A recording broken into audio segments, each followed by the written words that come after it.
Wondelu TV, abonné sur la chaîne Wondelu TV. Wondelu TV di wëndeelu ci ay xibaar yu leer te wóor.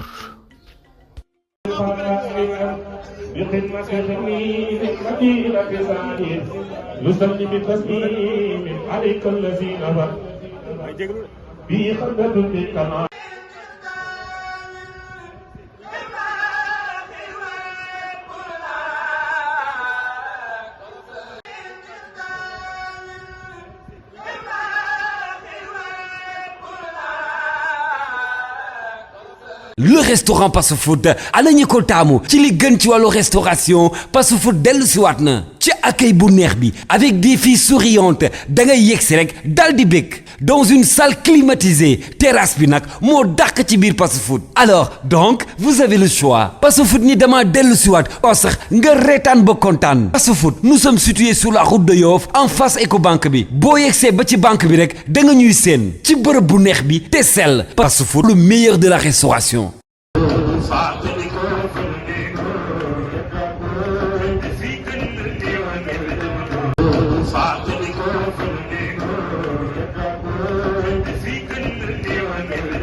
Le restaurant Passe Food ana ñi ko taamu ci li gën ci wàllu restauration Passe Food dellu si waat na ci accueil bu neex bi avec des filles souriantes da ngay yegsi rek dal di bëgg dans une salle climatisée terrasse bi nag moo dàq ci biir Passe Food. Alors donc vous avez le choix Passe Food ni dama dellu si waat oo sax nga reetaan ba kontaan. Passe Food nous sommes situés sur la route de Yoff en face Ecobank bi boo yegsee ba ci banque bi rek da nga ñuy seen ci bërëb bu neex bi te sell. Passe Food le meilleur de la restauration.